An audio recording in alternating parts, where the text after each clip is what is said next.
Hello বন্ধুরা, তো চলে এসেছি আজকে দুপুরের লাঞ্চের থালা নিয়ে। তো আজকে অনেক কিছুই রান্না করেছি। তো প্রথমে থালা আমি এখানে ভাত নিয়ে নিয়েছি, ফ্রাইড রাইস নিয়ে নিয়েছি, চাটনি, পাঁপড়, দু রকম ভাজা আছে, সালাদও আছে। তারপরে আমি এদিকে বাটিয়ে ডাল নিয়ে নিয়েছি, তার সাথে সবজি নিয়ে নিয়েছি। আজকে শিম বেগুন বড়ি দিয়ে সবজি হয়েছিল, তো সেটাও নিয়ে নিলাম।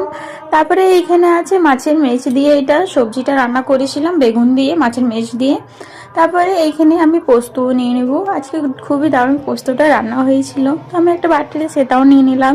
তারপরে চিকেন কষাও আছে, চিকেন কষাও নিয়ে নিলাম একটা বড় বাটিতে। তারপরে ফিশ কারি 2 পিস নিয়ে নিলাম। তারপরে চিকেন চিলিও হয়েছে, ফ্রাইড রাইস হয়েছে, চিকেন চিলি কি না হয়, তো চিকেন চিলিও নিয়ে নিলাম একটা বাটিতে। তার সাথে যে চিকেন খাবে না তাদের জন্য নিরামিষ পনির চিলিও হয়েছে। তারপরে চিকেন তো হয়েছে, তার সাথে আজকে মাটনও রান্না হয়েছে। তো বেশি করে ভর্তি একটা বাটিতে আমি মাটন নিয়ে নিয়েছি।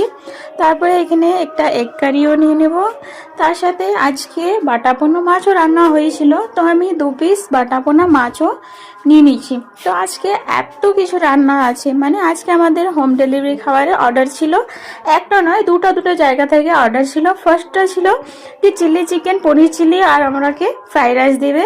তারপরে সেকেন্ড ছিল কি মাটন আর ভাত দিবে। তো 2 জায়গা থেকে অর্ডার ছিল, তো 2 জায়গায় রান্না করতে হলো। তারপরে আমাদের হোম ডেলিভারি খাবার তো হয়, তো প্রত্যেকদিন ওইটা খাবার, মানে এতগুলো খাবার করেছি আজকে সকাল থেকে লেগে আছি। থালাটা দেখতেই পাচ্ছি, এত নানা রকমের সবজি, চিকেন, ডিম, মাংস সবই রান্না হয়েছে।